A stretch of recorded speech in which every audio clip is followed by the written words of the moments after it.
It's a ghost, it's a ghost, it's a ghost. What's up, people? What is going on, ladies and gentlemen? My name is Renegade Operative, and today we're going to be talking about a little stabby, a little scream in the mist. We're talking about the things we want for Scream 6. Now, recently, this movie got announced. It got officially greenlit as far as this recording is concerned. I think the new sequel is coming out on March 2023. I forgot the exact date. I think it was March the 31st, but once again, it's another Scream movie coming out relatively quickly, like near the beginning of the year almost, for next year. So I cannot wait to see the cast and crew come back together for another Scream, baby. Anyway, we are here to talk about the things that we want and don't want in Scream 6 based on everything that Radio Silence has established in the last entry. All the discussion, critique, and everything has led to this point of talking about what we favor and what we don't really want to return for the next iteration, handled by the same crew. It's clear that there were a lack of chase scenes. They weren't in any high abundance of the sort. In fact, most struggles in Scream 5 just ended with people being either severely injured or dying in the process. Wes Hicks himself got that Satan's mother's tit right to the neck with the turkey gib hanging out the side of his neck. So he didn't really put up much of a struggle, much of a fight, even though he turned around, saw Ghostface, didn't even try to run or just, you know, he tried to block, obviously, the stab, but that didn't work out so well. So I want to see actually more chases. I want more of a push and pull with Ghostface, where there's times he's completely dumb and falling and getting hit by bottles and bricks in the groin, and then I want times where Ghostface is super smart, resilient, and even downright terrifying. I think that first intro scene where he's fucking with the locks with Tara's door and learning all the technology and hacking those doors, I think that was a brilliant scene of tension, and I think I want to feel something like that throughout the whole movie, where they're using these people's cell phones and technology and their own wits against them in these chase scenes. I want to see more people put up a fight, try to almost get away. There was that one tense scene in Scream 2 where it's like they were stopped right where the car was. I think you know where the scene is going, right? Where everyone's like knocked out and then the cop got impaled right through the face, and you see Sydney try to climb out of the car and everything's slow and tense and methodical, and you don't know if Ghostface is going to wake up and scream too. I want to see more tension. I want to see more scenes like that coming to the fold yet again for the Scream franchise. The only one that really put up a fight in Scream 5 was Dewey, and he still fucking died. I wouldn't consider that a chase either, so come on, man. Throw me a bone, Radio Silence. Please listen to the feedback presented here. We want a more tense, methodical movie where everyone's moving like pawns on a chessboard, and you don't know when that particular pawn is going to be knocked off the board at any given second. Then here's the thing with Stu and Kirby, right? I do want them back. I do want Stu and Kirby to return. Let's talk about both characters. Now, Kirby was the fan favorite from Scream 4. Everyone loves Hayden Panettiere. That's a no-brainer. And then if we go back to Stu freaking Mocker, I mean, that ending of Scream 1 was basically heightened because Stu was super hilarious and over animated. And that was fucking great, and people loved it because it was the most batshit insane Scream final act I could think of in recent memory. It would make no sense if they brought back Skeet Ulrich. If they brought him back as a flashback ghost or whatever he is, like a hallucination inside of Sam's head, but they don't bring back a guy who possibly might have lived by having his head caved in with a big ass CRT monitor. I know those motherfuckers are huge, those motherfuckers are massive, but he could have lived, and that's the main prospect that they're trying to push out with this one. I don't understand this. Like, bring back Stu Macher. Matthew Lillard really loved the role. I mean, it would be nice fan service. It would be a cool way to sort of workshop back some of the plot elements they couldn't do in Scream 3 because, once again, I think Columbine happened, so Stu was going to be this orchestrator of a cult, and there was going to be some school killings. Unfortunately, Columbine happened, real life takes precedent, and a lot of media were shying away from showing that stuff in their actual movies because they found it to be in poor taste, which is understandable. I mean, it's understandable. Just like 9/11, studios are going to do things like that because they don't want to reflect any of the real world situations and then be met with massive controversy in the process when people like to compare and contrast a whole lot. So I kind of get that in a sense. You want to handle it differently. I am not a fan of the final cut of Scream 3, but I digress. Anyway, Stu and Kirby returning in this age with everything being different would add some sort of like coolness to the movies and bring back and harken back to those characters that people love so much from the originals anyway. So I think that would be nice. That'd be a nice gesture. And like I said, Matthew Lillard is a cool person in interviews from what I saw in Scream, and I think he would kill it if they brought him back in a way. And I guess we'll talk about this a little bit more later with Sam and Stu. The next sort of want and desire is everything that the community is saying about upping the ante for Ghostface shenanigans, his storyline, and the ideas that are presented is surprises, shocks, and awe.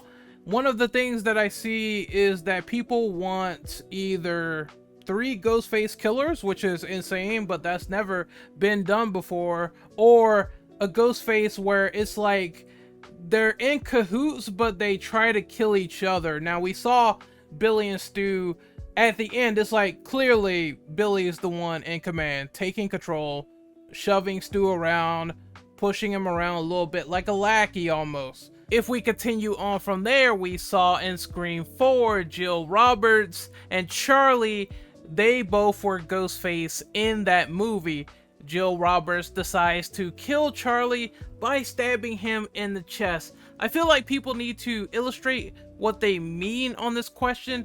I am going to break it down and say, I assume what you mean is that a Ghostface, instead of just dying like a little bitch like Charlie did, or instead of just being a lackey for the other Ghostface to boss around, what you guys want is a Ghostface to turn on the other Ghostface and they're actively fighting. Think of some Bride of Chucky shit at the end where Chucky and Tiffany are going at it and they're actively trying to kill each other.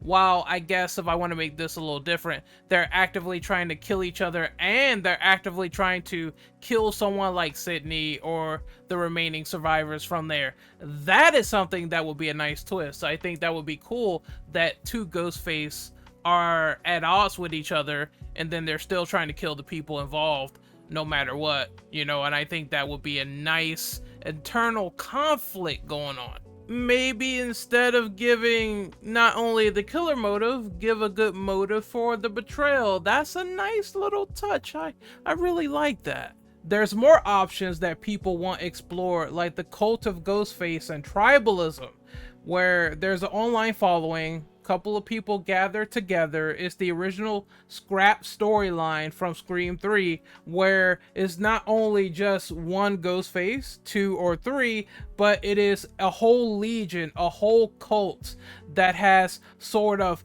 saw what was going on with the Woodsboro thing, and maybe they're in it for some attention or whatever. Maybe they're in it for some differing reasoning. I hope it's better than just clout. They come together and they want to go out and kill people. I think if this idea is done right, it could serve some purpose from that scrap story concept that they had in Scream 3. Next up is Sam and Stu having a confrontation, whether it's Stu trying to kill Sam or reason with Sam because Sam is the, once again, biological daughter of Billy Loomis. So they will have some connection. They need to have some conversation where it's like, look, I knew your dad, alright? You don't need to be helping Sydney. Let me convince you to join my side.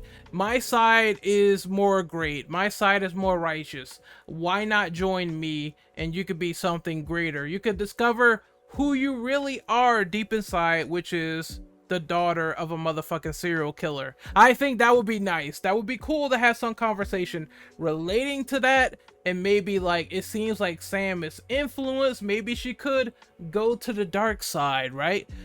Maybe that could be explored, because once again, there is that connective tissue between Billy and Stu. So why not Stu, and if he comes back at least, why not Stu and Billy's daughter? I think that would be interesting, and maybe they could also play up on hallucinations and once again getting in her head. That would be sort of psychological, but it could work. That's something I want to see heavily done if they do bring back Stu Macher. He needs to have some sort of conflict or some sort of convincing method to try to win over Samantha. Next up is the shock ending where Ghostface should live in this movie. That's another thing that they never really did or attempted, like a Ghostface actually surviving and being set up for the sequel. Now, I know people might say, cliffhanger, cliffhanger, cliffhanger. I fucking hate cliffhangers.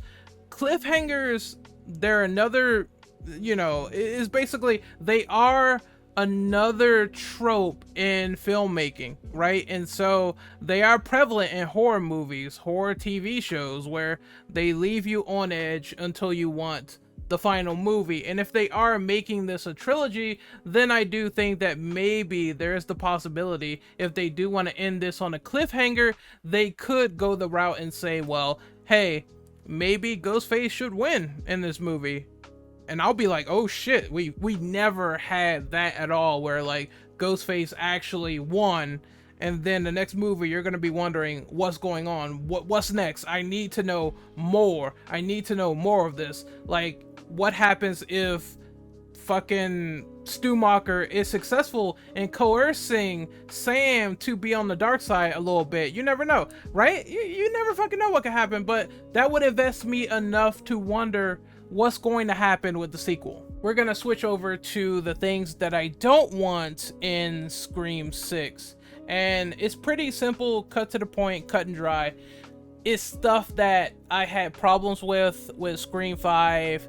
I want them to just slightly dial down the meta comedy between this sequel and possibly the next, because I'm not saying I want it fully removed. I'm just saying that every singular second when Mindy comes on screen and she says, hey, I'm in a movie, this character's doing this, you're just a character, you're a suspect, blah blah blah, this is not real life, it's a horror movie.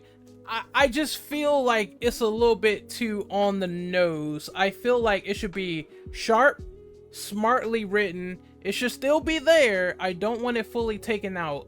This meta comedy is part of Scream's DNA. It's just way too on the nose for Scream 5. So just dial it down just a little bit and focus on the intricate characters and the sharp writing and the situational tense moments.